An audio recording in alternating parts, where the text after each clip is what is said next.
Bismillahirrahmanirrahim. Alhamdulillahirabbil alamin. Wassalatu wassalamu ala asyrafil anbiya'i wal mursalin wa ala alihi wa sahbihi ajma'in. Subhanaka la ilma lana illa ma 'allamtana innaka antal alimul hakim. Rabbi shrah li sadri wa yassir li amri wahlul 'uqdatam min lisani yafqahu qawli. Al-'azizul jabbarul mutakabbir, al-'azizul jabbarul mutakabbir, al-'azizul jabbarul mutakabbir, amma ba'. Assalamualaikum warahmatullahi wabarakatuh. Yang dimuliakan Allah Subhanahu wa taala, tuan-tuan dan puan-puan pendengar, rakan-rakan FB, sama ada Perbadanan Wakaf Selangor ataupun rakan-rakan FB saya, rakan-rakan FB kepada rakan-rakan saya. Banyak pula rakan-rakan ya. Walhasilnya insya-Allah mudah-mudahan kita semua dalam keadaan sehat, dalam keadaan Allah Subhanahu wa taala memberikan perlindungan kepada kita.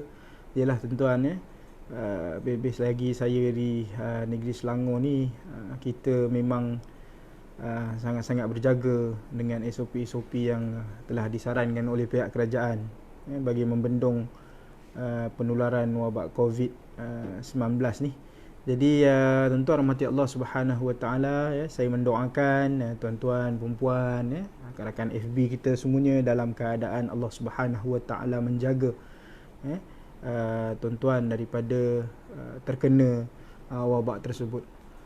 Walau bagaimanapun tuan-tuan rahmati Allah Subhanahu wa taala, kita bukan hanya sahaja perlu menjaga daripada segi fizikal kita ataupun daripada segi kita nak menjauhkan diri kita daripada wabak dan sebagainya, tetapi kita juga perlu menjaga hati kita, tuan-tuan rahmati Allah Subhanahu wa taala sementelahan dengan hari Jumaat yang mulia ini, sama-sama saya mengajak diri saya dan diri tuan-tuan yang dirahmati Allah Subhanahu wa taala agar kita memperbanyakkan selawat kepada baginda Nabi sallallahu alaihi wasallam.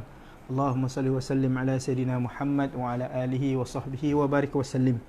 Mudah-mudahan dengan memperbanyakkan selawat ini, kita bersama dengan baginda Nabi sallallahu alaihi wasallam, kita bersama dengan kita akan mudah-mudahan dipermudahkan oleh Allah Subhanahu wa taala untuk mendapat syafaat baginda Nabi sallallahu alaihi wasallam di akhirat kelak insya-Allah itulah saya mengingatkan diri saya juga. Sekarang kita ni bercakap je, kadang kita sendiri pun lupa, tuan-tuan rahmati Allah Subhanahu wa taala. Tak apalah, hari ni tuan-tuan rahmati Allah Subhanahu wa taala, saya ingat ni kali kedua lah saya bersiaran bersama dengan Wakaf Selangor. Jadi saya mohon kawan-kawan yang dirahmati Allah Subhanahu wa taala yang ada pada hari ini, kita minta tolonglah like kan, share kan, insya-Allah. Dan selepas ni kalau lah katalah mungkin lalu dekat wall tuan-tuan ni lambat sikit iklan wakaf ni kan, tak apa, kita boleh tengok di channel YouTube. Perbadanan Wakaf Selangor sekarang dah ada channel YouTube, boleh tengok yang sebelum-sebelum ni punya pun, tazkirah ataupun peringatan, ajakan-ajakan untuk berwakaf daripada rakan-rakan saya, daripada duta kita dan sebagainya. Boleh tengok kat situlah, mudah-mudahan mendapat manfaat. Dan bukan hanya manfaat, tapi mudah-mudahan insya-Allah kita ni sama-sama mengamalkan wakaf tersebut. Tuan-tuan rahmati Allah Subhanahu wa taala, perasan atau tak perasan, sebenarnya wakaf ini adalah amalan yang disunatkan. Walaupun hukum dia sunat, tetapi dianya juga adalah sunnah. Nak jadi sebahagian daripada yang Nabi sallallahu alaihi wasallam berikan syafaat bagi saya, bukan hanya berselawat kepada baginda Nabi sallallahu alaihi wasallam, tetapi perlu ada added value di situ, iaitu dengan macam mana? Dengan cara mengamalkan sunnah baginda Nabi sallallahu alaihi wasallam. Jadi wakaf ini adalah hukumnya sunat, tetapi ianya juga adalah sunnah baginda Nabi sallallahu alaihi wasallam. Jadi untungnya wakaf ini, selain daripada mendapat pahala yang bermanfaat, tuan-tuan juga mendapat pahala melakukan perkara yang hukumnya sunat. Tuan-tuan juga mendapat pahala melakukan perkara yang disunnahkan oleh baginda Nabi SAW. Jadi banyak kelebihan-kelebihan dia kan. Jadi tuan-tuan rahmati Allah Subhanahu wa taala, dengan kelebihan-kelebihan tersebut, lebih-lebih lagi yang ketiga tadi, mengamalkan sunnah baginda Nabi SAW, mudah-mudahan kita mendapat apa yang Nabi SAW janjikan kepada kita, iaitu mendapat syafaat bagi Nabi SAW di akhirat kelak. Kerana tuan-tuan rahmati Allah Subhanahu Wa Taala, di akhir-akhir zaman ni, kita kat akhir-akhir zaman ni kan, memang susah lah, memang sangat sukar untuk kita melaksanakan sunnah Nabi SAW kan. Kerana coronavirus ni pula, sekarang ni patutnya hari Jumaat kita boleh bersolat Jumaat kan. Banyak sunat-sunat yang kita boleh lakukan ketika kita pada hari Jumaat ini, tetapi nak menunaikan solat Jumaat tadi, tapi tak dapat kita buat. Tetapi yang sebelum-sebelum kita melakukan solat Jumaat masih boleh dibuat, seperti potong kuku dan sebagainya kan.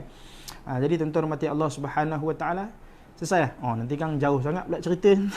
Jadi nak gabarnya tuan-tuan rahmati Allah Subhanahu Wa Taala, benda sunnah ini. Kenapa kita kata sunnah? Kerana Nabi sallallahu alaihi wasallam buat, tuan-tuan. Nabi sallallahu alaihi wasallam buat. Ketika mana Nabi sallallahu alaihi wasallam berhijrah, Allah Subhanahu Wa Taala perintahkan berhijrah daripada Makkah ke Madinah, yang ketika itu namanya Yathrib. Kita sebenarnya dilarang tuan-tuan, kita dilarang untuk menyebut Madinah ni sebagai Yathrib kan. Bila mana telah ditukar namanya oleh baginda Nabi sallallahu alaihi wasallam Madinah Al-Munawwarah, maka Madinah lah kita sebut. Tapi kalau ikut pada sejarahnya, cerita sejarahnya daripada Mekah ke Madinah, tuan-tuan rahmati Allah Subhanahu Wa Taala, sebelum sampai di Madinah itu, Nabi SAW singgah di Quba. Dan di Quba, tuan-tuan rahmati Allah Subhanahu Wa Taala, Nabi bina sebuah masjid.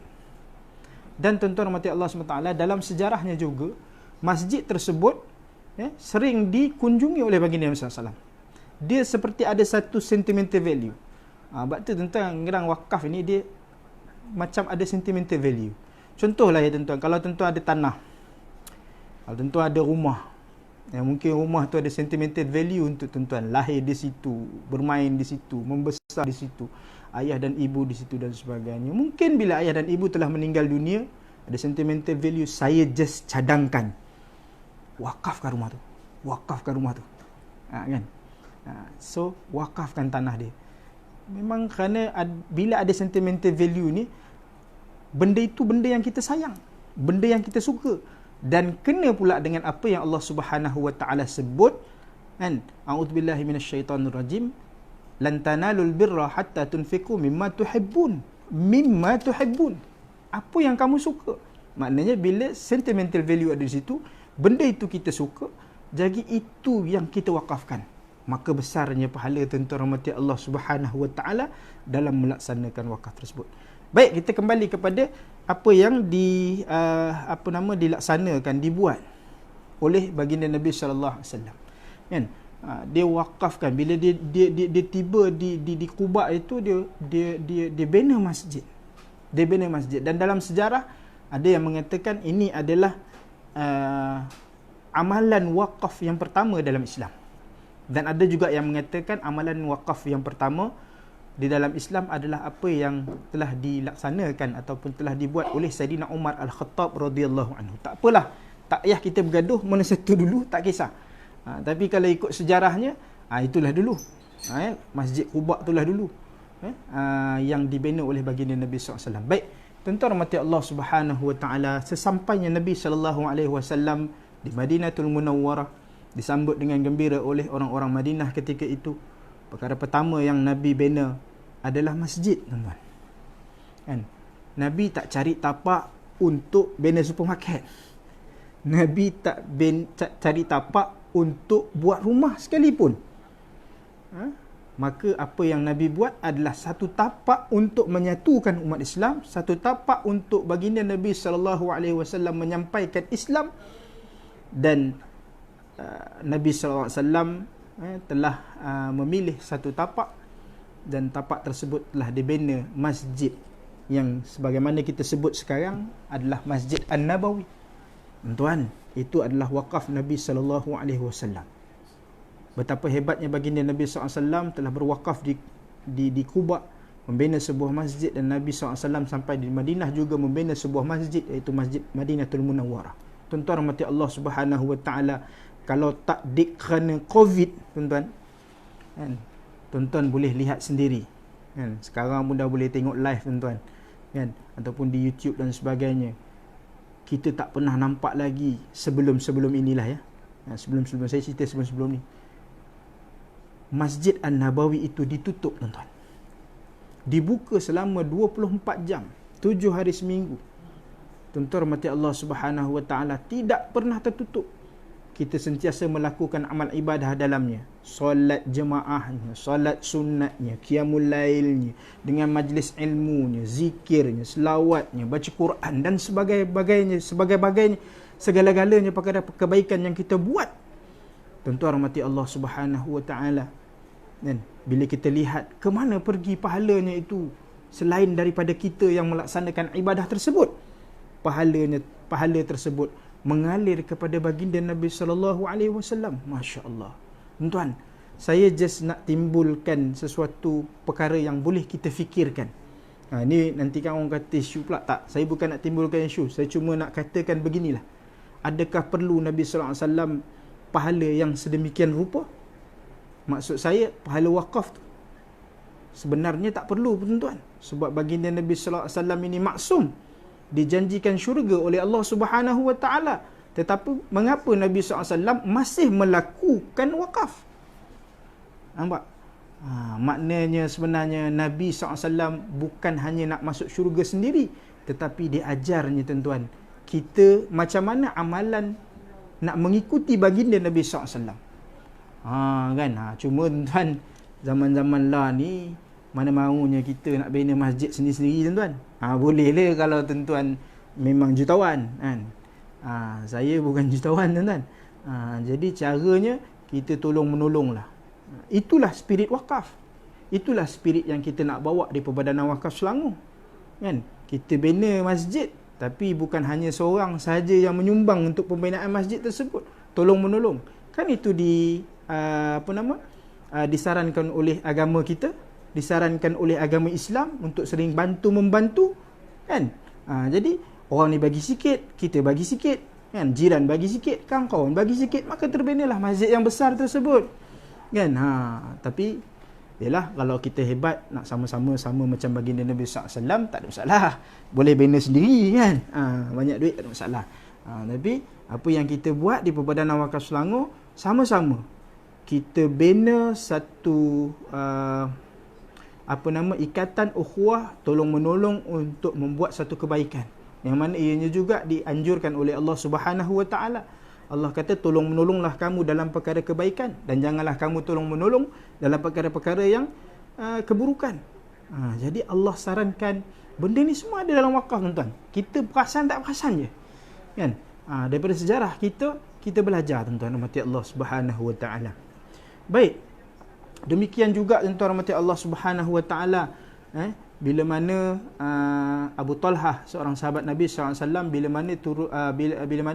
bila mana sahabat tersebut mendengar turunnya ayat surah Ali Imran yang saya bacakan di awal tadi, maka tuan-tuan rahmati Allah Subhanahu wa taala, dengan rasa rendah dirinya, beliau berjumpa dengan baginda Nabi sallallahu alaihi wasallam dan mengatakan, apa yang aku perlu buat?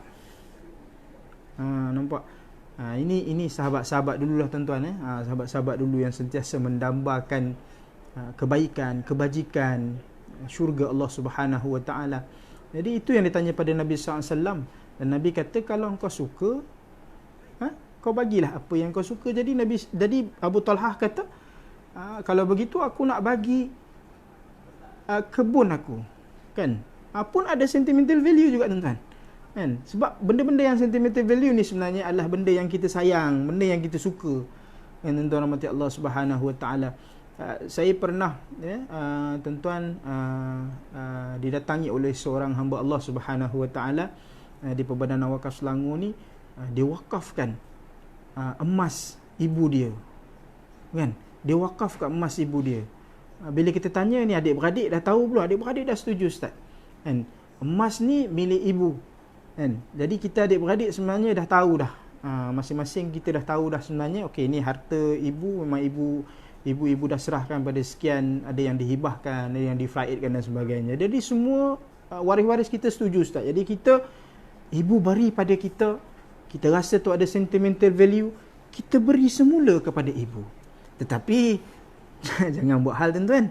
Kan? Bagi semula tu bukan maksudnya kita gali kubur ibu kita, betul kita letak emas tuan-tuan. Jangan buat zaman-zaman sekarang ni tuan-tuan, kalau tuan-tuan buat macam tu, kau ada orang nampak tanam pagi, besok pagi kalau tuan-tuan tengok dah berlubang kubur tu. Digali dia orang kan. Jangan dibuat pasal tuan-tuan. Bukan itu maksudnya. Kita hantar emas itu kembali kepada ibu dengan cara macam mana? Kita jadikan dia pahala. Maknanya hebatnya anak tersebut, dijadikan pahala, diwakafkan harta emas ibu dia yang difaraidkan tadi, kan, yang dapat pada adik-beradik dan waris dan sebagainya, jadi diwakafkan kembali kepada ibu. Masya Allah tuan-tuan, inilah apa yang disebutkan oleh baginda Nabi SAW dalam hadisnya, waladun salihun yad'ulah. Tuan-tuan Nabi biasa dah dengar hadis ni kan, cuma tinggal lagi tuan-tuan kita je, ada tak rasa-rasa dalam hati kita tu nak jadi macam tu? Tu je tuan-tuan. Kan, ada tak rasa-rasa nak jadi macam tu? Jadi tuan-tuan yang mungkin baru masuk daripada dalam channel ni, tuan-tuan jangan lupa kita like, kita share tuan-tuan. InsyaAllah mudah-mudahan walaupun kita like dan share benda yang mudah, mudah-mudahan dia juga menjadi sebagai salah satu amal jariah untuk tuan-tuan dan puan-puan rahmati Allah Subhanahu Taala. Mudah-mudahan kan ada kebaikan lah dalam apa yang kita cuba nak sampaikan dan kongsi-kongsikan. Tuan-tuan, itu Abu Talha. Memang betul, sekarang tidak ada lagi kebun, tidak ada lagi telaga yang ada di dalam kebun yang diwakafkan oleh Abu Talha. Namun tuan-tuan rahmati Allah Subhanahu Wa Taala, kebun tersebut menjadi sebahagian daripada Masjid An-Nabawi tuan-tuan. Tuan-tuan, jadi maknanya kalau orang beramal ibadah di situ, pahalanya datang kepada Abu Talha. Berapa lama Abu Talha meninggal tuan-tuan? Kita tak payah sibuk-sibuk nak kira-kira tuan-tuan. Rasa-rasa sekarang dah berapa? 1433 Hijrah. Nak masuk 1334 dah tuan-tuan. Jadi tuan-tuan rahmati Allah Subhanahu Wa Taala, nak kabarnya dah 1400 tahun yang lalu Abu Talha meninggalkan kita. Mungkin lebih pada itu, tetapi pahala orang berbuat amal di atas tanahnya itu terus dan berterusan kembali kepada Abu Talha radhiyallahu anhu. Tuan-tuan, bagaimana pula dengan Saidina Osman? Saidina Osman tuan-tuan rahmati Allah Subhanahu Wa Taala, yang mewakafkan telaga, yang mewakafkan telaga yang berada di Madinah, salah satu daripada ataupun mungkin satu-satunya daripada sumber air yang berada di Madinah ketika itu. Dan Madinah ketika itu tuan-tuan dalam sejarahnya dikuasai oleh bangsa Yahudi, dan Yahudi menguasai telaga ini. Apa kata Nabi SAW? Sekiranya engkau mahu minum air daripada telaga-telaga di dalam syurga, maka tebuslah telaga tersebut. Siapa orang pertama yang pergi menebus telaga tersebut tuan-tuan? Saidina Uthman bin Affan radhiyallahu anhu, khalifah kita yang ketiga dalam Islam. Tuan-tuan rahmati Allah Subhanahu Wa Taala, bila jumpa dengan Yahudi tersebut, awalnya Yahudi tu tak nak jual tuan-tuan, kan? Sebab ialah salah satunya sumber air tuan-tuan. Sebab tu dalam Islam diharamkan monopoli. Minta maaf tak menyentuh mana pihak, tapi nak kabarnya macam itulah, itu hukum. Nak kabar macam mana? Saya kena cakap benda yang betul, kan? Benda yang hak, kan? Tak boleh dalam Islam ini monopoli, tak boleh. Tapi itu yang dibuat oleh bangsa-bangsa Yahudi, sehingga sekarang di dunia ini mereka sentiasa monopoli daripada segi ekonomi dan sebagainya. Baik, kita balik kepada cerita tadi. Memang orang Yahudi tersebut tak nak pun menjual kepada baginda ataupun kepada Khalifah Uthman bin Affan radhiyallahu anhu, sebab dia tahu kalau jual rugi. Jadi dengan kebijaksanaan yang ada pada Saidina Uthman, akhirnya tuan-tuan, saya pendekkan, akhirnya tuan-tuan rahmati Allah Subhanahu Wa Taala, Yahudi tersebut menjual jugalah dengan cara terpaksa tuan-tuan. Sebab apa? Dah tak boleh nak buat untung, kan? Dah tak boleh nak buat untung. Jadi bila mana Saidina Uthman berjaya membeli telaga tersebut, apa yang Saidina Uthman buat? Tuan-tuan rahmati Allah Subhanahu Wa Taala, hebat. Dia wakafkan tuan-tuan. Siapa nak guna, gunalah. Kan? Dulu tuan-tuan, orang Yahudi ada masa dia, orang Islam ada masa dia nak ambil, kan, telaga tersebut, air telaga tersebut. Tapi bila Saidina Uthman dah wakafkan, ambil lah. Dulu masa zaman Yahudi pegang, nak ambil pun ada sukatan-sukatan dia. Dijual dengan harga yang mahal dan sebagainya. Bila Saidina Osman ambil, wakafkan, beli, wakafkan tuan-tuan, ambil lah sebanyak mana pun, bila-bila masa pun tak ada masalah. Masya Allah, hebatnya tuan-tuan rahmati Allah Subhanahu Wa Taala. Tapi sedikit menyedihkan lah tuan-tuan. Sedikit menyedihkan lah bila akhirnya penghidupan Saidina Osman bin Affan. Kalau tuan-tuan lihat balik daripada sirah-sirah, air ataupun telaga yang diwakafkan satu ketika dulu pun dia tak dapat nak minum, dia tak dapat nak ambil wudu untuk bersolat dan sebagainya, menggunakan air tersebut di rumahnya dan sebagainya kerana disekat. Dan akhirnya ini sebelum air yang diwakafkan oleh beliau, tetapi beliau tak boleh guna di tempoh pengakhiran hidup dia sebelum dia dibunuh oleh pemberontak satu ketika dulu. Itu cerita sejarahnya tuan-tuan. Tak apalah, itu cerita sedihnya. Tapi tuan-tuan rahmati Allah Subhanahu Wa Taala, nak kata hebat dan barakahnya wakaf ini, bila dikaji tuan-tuan, saya ada baca dalam satu kajian, saya tak ingat kajian daripada mana sebab kadang-kadang kita ni baca tuan-tuan kan. Kita tak simpan dalam ni, nanti bila dah sibuk nak buat PhD, nak buat master, baru nak congkil-congkil balik dah kan, nak gaburnya. Tapi tuan-tuan tak apalah. Saya pernah baca tuan-tuan, bagaimana hebatnya, suburnya harta wakaf ini. Betul-betul subur, bukan hanya daripada segi pahalanya yang mengalir kepada si pewakaf, walaupun pewakaf tu dah meninggal dunia, hebat dan suburnya tuan-tuan. Harta wakaf ini boleh kita lihat bila mana adanya satu hotel yang berada di Madinatul Munawwarah yang dinamakan sebagai Hotel Saidina Osman bin Affan radhiyallahu anhu. Masya-Allah, hebat tuan-tuan. Subur. Berasal daripada mana duit ini? Berasal daripada telaga yang diwakafkan oleh Saidina Osman bin Affan. Dia macam mana boleh terjadi? Bila dah diwakafkan oleh Saidina Osman telaga tersebut, di persekitaran tanah di telaga tersebut tumbuhnya pokok kurma. Asalnya, kalau yang saya baca dulu, seingat saya ada 6 batang kurma. Kemudian daripada buah-buahannya itu hasilnya diberikan kepada anak-anak yatim, fakir miskin dan sebagainya. Kemudian dengan izin Allah Subhanahu Wa Taala bertambah pokok tersebut sehingga menjadi kebun kurma, dan sampai sekarang kebun kurma itu dikatakan masih ada dan masih mengeluarkan hasil, masih diberikan kepada seluruh orang-orang fakir dan miskin, anak yatim dan sebagainya.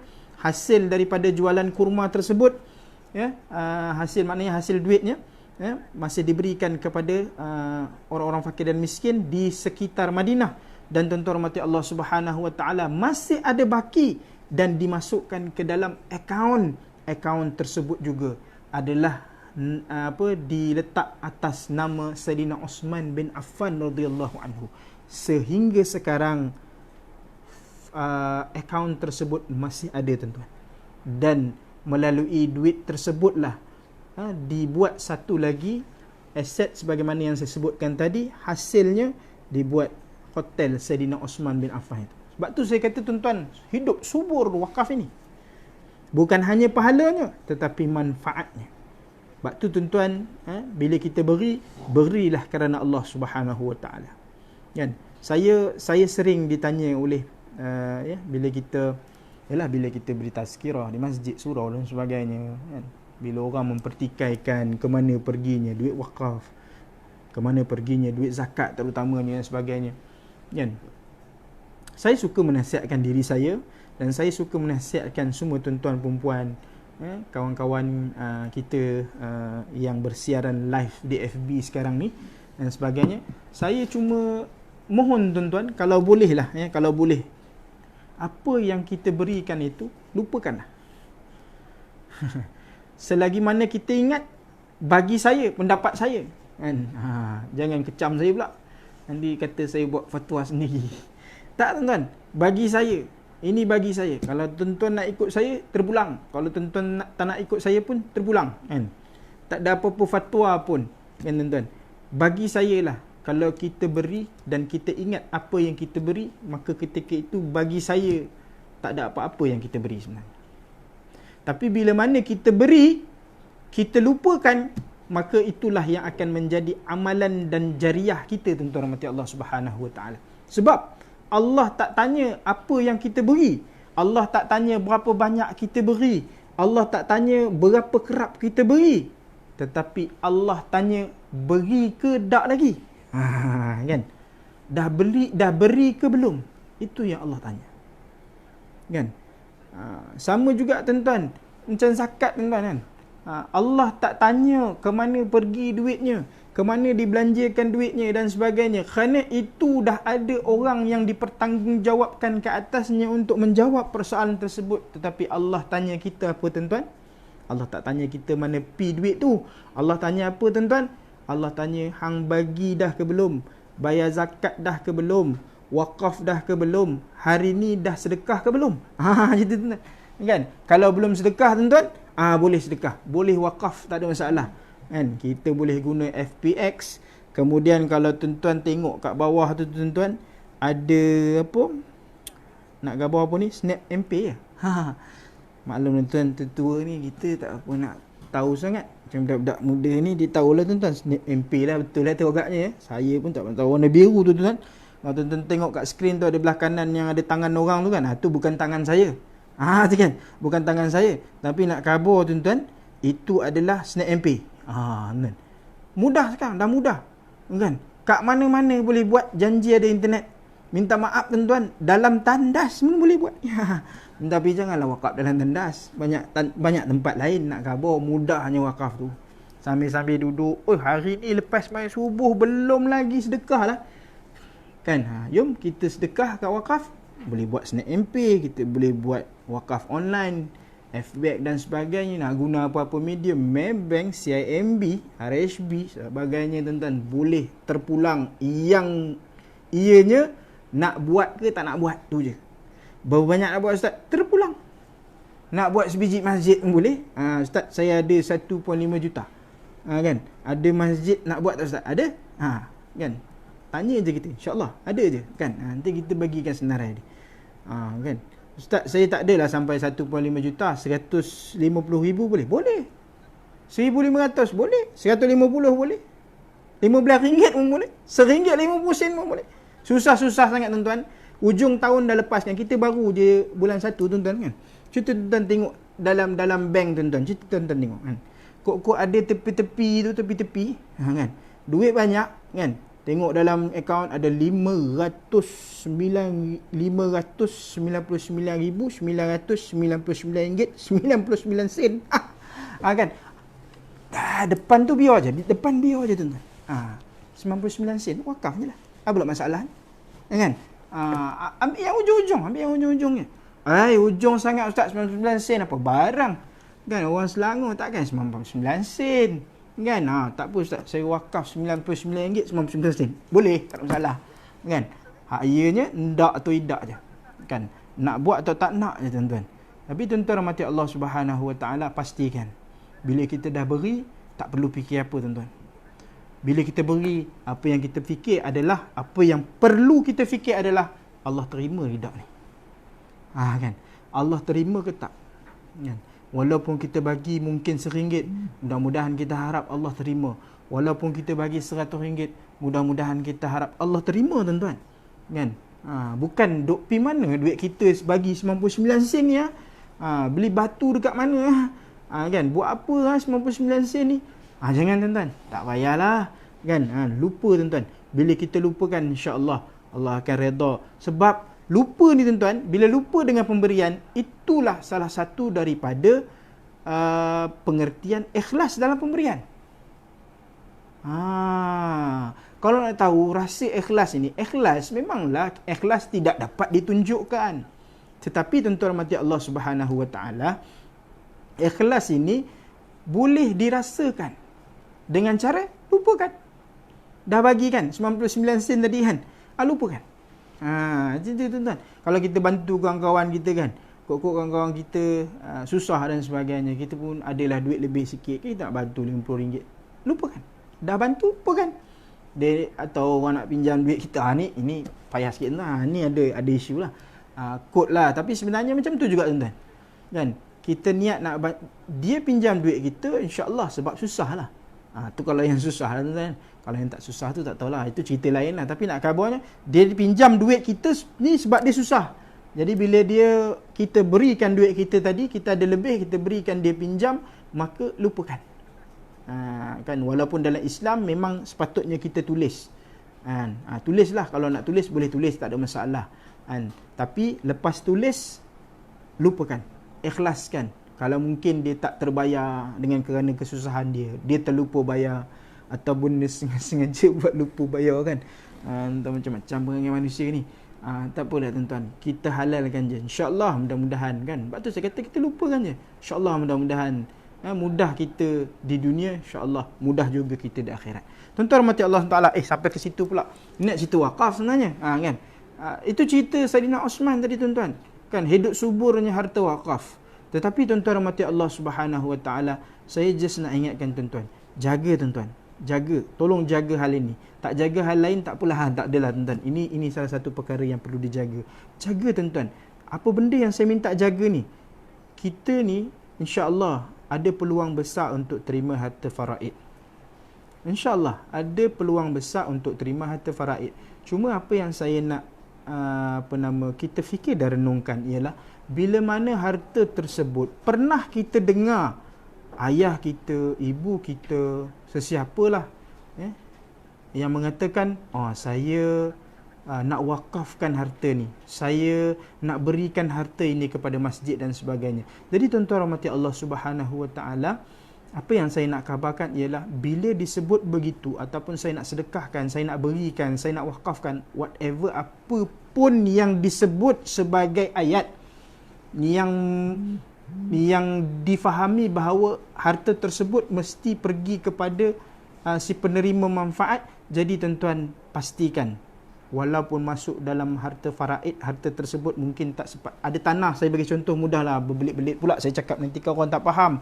Contoh, ada tanah 5 ekar. 1 ekar ni memang ayah kita atau ibu kita pernah cakap, ini saya nak wakafkan, yang ini aku nak wakafkan, yang ini aku nak beri kepada masjid, yang ini aku nak sumbang kepada masjid, tanah ni aku nak beri kepada masjid untuk buat tanah perkuburan dan sebagainya. Mungkin ketika hidupnya tak sempat nak buat pindah milik dan sebagainya, yang menyatakan bahawa 1 ekar tersebut adalah harta wakaf meninggal ibu ayah kita tadi, ataupun siapa yang kita kenali. Kemudian tuan-tuan rahmati Allah Subhanahu Wa Taala, tolong, walaupun dia belum pindah milik, masih dalam milik si mati, dan akhirnya diwakaf ataupun akhirnya difaraidkan, tolong ingat apa pesan dia. Dan kalau boleh tolong realisasikan apa yang disebut itu. Wakafkan tuan-tuan. Kalau wakaf, kita wakaf. Aku ada 100,000 contohnya. Kalau boleh nanti bila aku mati, wakafkan. Tuan-tuan rahmati Allah Subhanahu Wa Taala, ramai orang cakap dengan saya, Ustaz, kita hidup ni, kita nak guna duit, macam mana kita nak wakaf, kan? Kita nak guna duit. Okey, tak apa, fine, kan? Gunalah duit ketika kamu hidup. Tetapi jangan lupa tuan-tuan, kalau boleh, kan, kalau sempat, boleh buat wasiat, kan? Boleh jumpa dengan pegawai-pegawai Majlis Agama Islam Selangor, boleh buat wasiat, ataupun sekurang-kurangnya, kan, tulislah di satu surat ataupun di satu kertas, simpan, kan? Nanti bila aku mati, 1% daripada harta peninggalan aku diwakafkan. 1%, 2%, 5%. Apa yang ada ni, mungkin kalau ada 1 juta, mungkin 10,000 aku nak wakafkan. Untuk apa tuan-tuan? Untuk bantu kita di alam kubur kelak. Kerana Nabi sebut yang pertama, sadaqatun jariyatun, kan? Sedekah jariah. Antara perkara-perkara yang mengikut kita di dalam kubur kelak adalah sedekah jariah. Dan apabila kita dah keluarkan sedekah jariah, maka itu akan mengikuti kita dan menemani kita dalam kubur, tuan-tuan. Kan? Selain daripada amalan-amalan lain yang kita buatlah, ya, tuan-tuan dan rakan FB yang dirahmati Allah Subhanahu Wa Taala. Baik, tu cerita Saidina Osman dan sebagainya tadi dah selesai, tuan-tuan. Kan? Begitu juga dengan Saidina Umar yang telah mewakafkan tanahnya di Khaybar, satu tanah yang tak pernah dia dapat. Dia kata, aku tak pernah dapat harta yang paling baik selain daripada tanah di Khaybar ini. Selepas peperangan Khaybar dapat tanah kat Khaybar kan, maknanya al-fai, harta lapasan perang. Jadi tuan-tuan rahmati Allah Subhanahu wa taala, apa nak aku perbuat, kata Nabi, kata Saidina Umar kepada baginda Nabi SAW. Nabi kata apa? Kalau engkau suka, kalau engkau nak, tahan pangkalnya, sedekahkan hasilnya. Masya-Allah. Itulah istinbat hukum yang dibuat oleh para ulama berkenaan dengan harta yang diwakafkan. Tahan pangkalnya, sedekahkan hasilnya. Kan kalau kita tengok kat kitab-kitab fiqh dan sebagainya, itulah dia kan.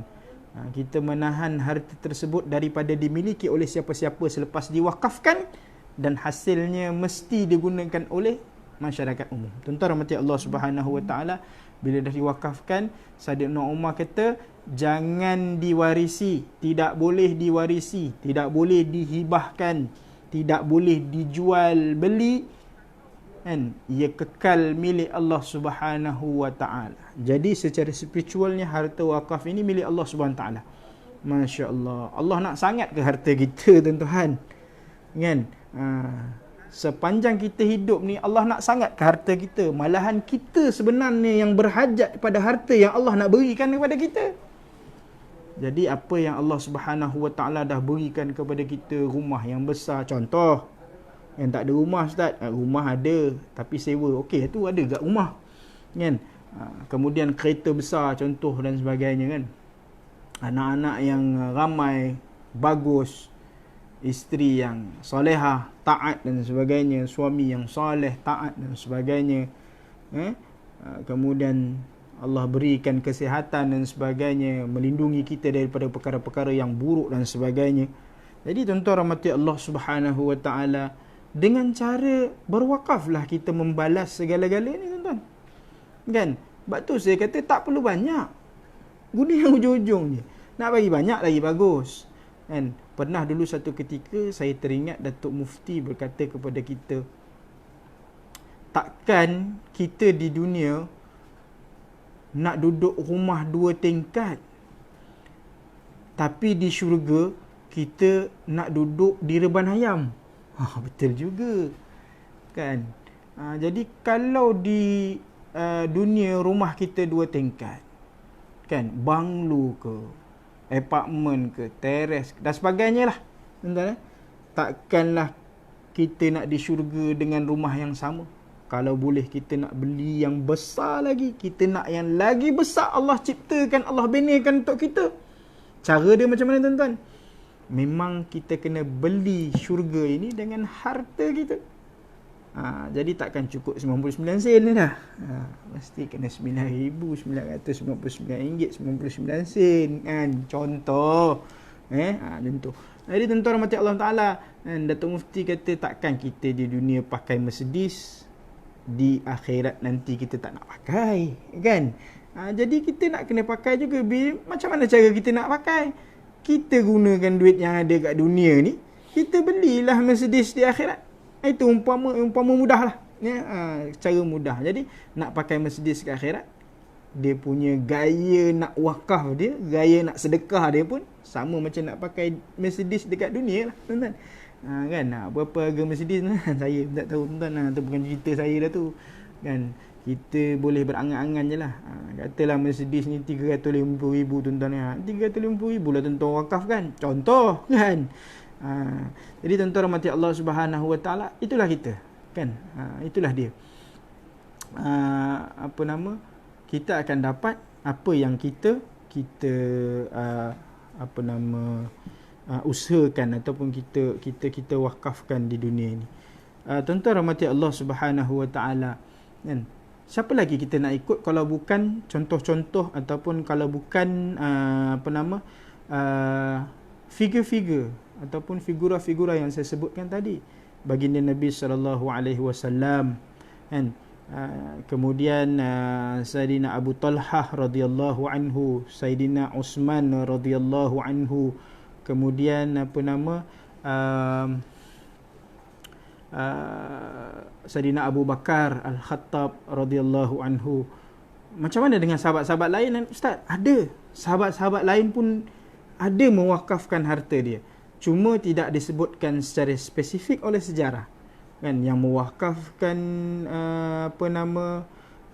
barang dagangan dia, yang mewakafkan pedang, yang mewakafkan baju besi seperti Saidina Ali karamallahu wajhah, yang mewakafkan kuda, unta untuk kegunaan perang dan sebagainya. Jadi tuan-tuan rahmati Allah Subhanahu wa taala, memang banyaklah yang diwakafkan oleh para sahabat. Jadi siapa lagi yang kita nak ikut? Para sahabat lah. Itulah base kita, tuan-tuan rahmati Allah Subhanahu wa taala, kan? Sebab itulah antara contoh-contoh yang boleh membawa kita kepada syurga Allah Subhanahu wa taala. Mereka-mereka yang boleh membawa kita kepada syurga Allah Subhanahu wa taala. Saya sebenarnya duk cari-cari ni tuan-tuan, tapi tak jumpa pula. Tak apalah, apa yang saya cari, saya nak cari sebenarnya satu bahasa Arab punya kata-kata tu tuan-tuan. Saya rasa saya macam dah save, tapi bila nak dicari ni tak ada tuan-tuan. Tak apalah, walhasil ni tuan-tuan rahmati Allah Subhanahu wa taala,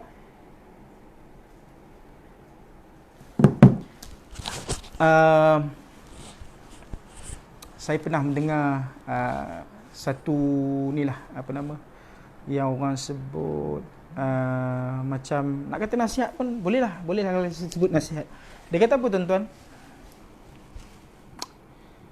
Orang dulu mewakafkan harta dia, dan kita orang sekarang merasakan manfaatnya. Jadi untuk kita rasa ataupun untuk kita memberikan anak cucu kita merasa apa yang kita rasa sekarang, maka kita perlu wakafkan harta kita mulai sekarang. Kerana harta yang kita wakafkan bukan milik kita, dia akan menjadi milik Allah Subhanahu wa taala, dan manfaatnya mungkin akan digunakan oleh anak cucu kita. Jadi tuan-tuan rahmati Allah Subhanahu wa taala, saya juga kalau boleh nak ingatkan diri saya dan diri tuan-tuan rahmati Allah Subhanahu wa taala, amalan wakaf ini kalau boleh kita lazimkan. Apa kita katakan lazimkan?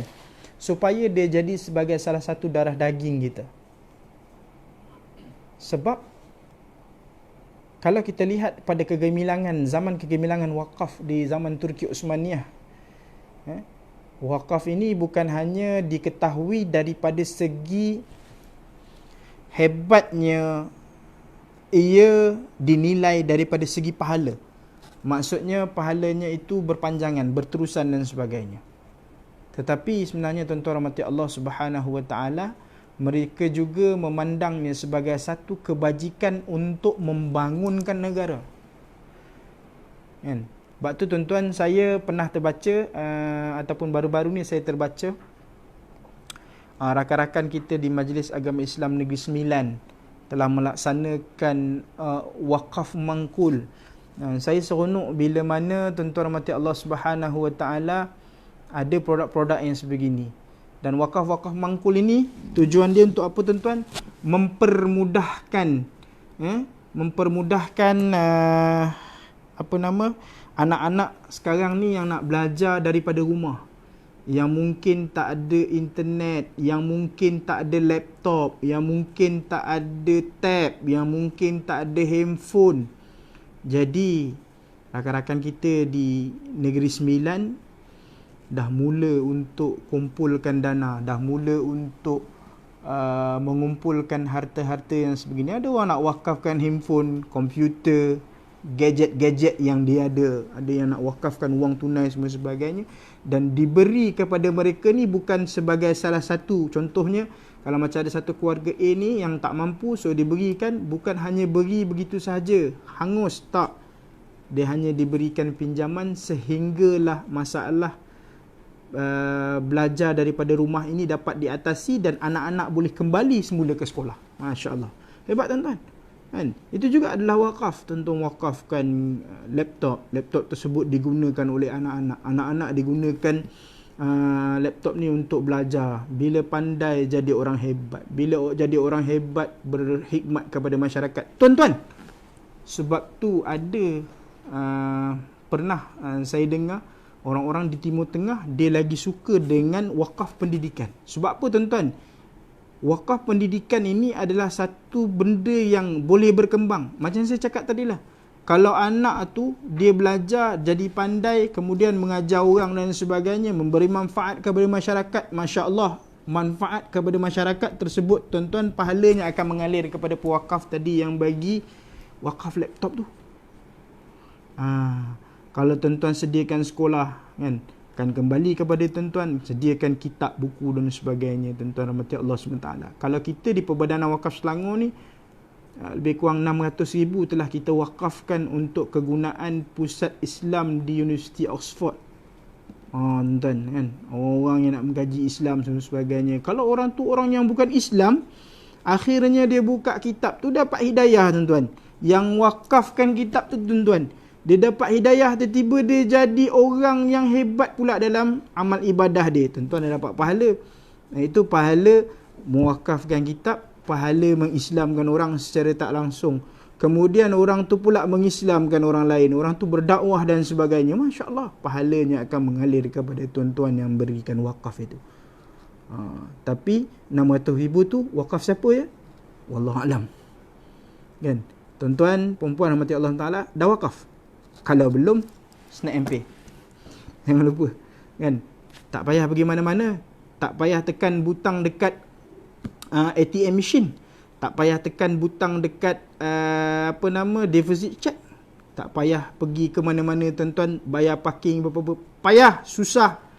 FPX ada, boleh wakaf online. Snap MP ada, boleh wakaf secara Snap MP. Tuan-tuan rahmati Allah Ta'ala, mudah sekarang, tuan-tuan. Mudah nak masuk syurga. Jadi tuan-tuan rahmati Allah Subhanahu Ta'ala, saya rasa cukup setakat itu sahaja. Lebih kurang dalam 1 jam, 1 jam setengah, atau belum 1 jam setengah lagi, hampir 1 jam, tuan-tuan. Saya dah bersiaran dengan tuan-tuan rahmati Allah Subhanahu Wa Ta'ala. Saya duk cari-cari lagi, tuan-tuan, bendanya. Tak jumpa-jumpa. Patutnya saya cari awal. Tapi tak jumpa, tuan-tuan. Tak apalah, tuan-tuan. Mudah-mudahan Allah Subhanahu Wa Ta'ala merahmati kita dan menjaga kita, tuan-tuan. Banyak-banyakkanlah bersedekah, banyak-banyaklah berwakaf. Kalau belum berzakatlah. Sebab apa, tuan-tuan? Mungkin dengan apa yang kita buat itu nanti, dia akan menjadi sebahagian daripada satu amal ibadah kita, pahala jariah kita. Satu lagi, mungkin menjadi salah satu daripada pelindung kita kepada wabak-wabak yang tengah berkeliaran sekarang dekat Malaysia ni, tuan-tuan. Kerana mungkin sedekah kita yang ikhlas, yang kita tak fikir apa-apa, itu nanti yang akan menjamin kita daripada terlepasnya kita daripada wabak COVID. Wallahualam, kita tak tahu. Kerana berkat keikhlasan kita mengeluarkan harta dari jalan Allah Subhanahu Wa Ta'ala, Allah akan bantu kita. Sebab apa, tuan-tuan? Kita bantu Allah, Allah bantu kita. Sebab harta wakaf ini harta Allah, ya, tuan-tuan. Kita bantu Allah, insya-Allah Allah akan bantu kita. Jadi saya rasa cukup setakat itu. Kalau ada apa-apa, tuan-tuan boleh hubungi kita di Perbadanan Wakaf Selangor 0355188001. Tuan-tuan boleh berwakaf melalui macam-macam channel. Kalau ada apa-apa masalah dan sebagainya, boleh berhubung dengan nombor tadi. Kemudian tuan-tuan rahmati Allah Subhanahu Wa Ta'ala, jangan lupa like and share kita punya Facebook. Dan kalau boleh, rajin-rajinlah tengok Instagram kami. Dan kalau boleh, share lah, tuan-tuan, like lah Facebook kami. Dan seterusnya menyumbanglah, kerana sumbangan tuan-tuan insya-Allah akan menjadi manfaat kepada umat Islam, insya-Allah. Jadi aku qauli hadza wa astaghfirullahal azim li wa lakum. Selamat berhari Jumaat. Perbanyakkan selawat kepada baginda Nabi sallallahu alaihi wasallam. Mudah-mudahan Allah Subhanahu Wa Ta'ala mengampuni kita dan menghapuskan dosa kita. Wabillahi taufiq wa hidayah. Assalamualaikum warahmatullahi wabarakatuh. InsyaAllah kita jumpa lagi, tuan-tuan. Wallahu alam.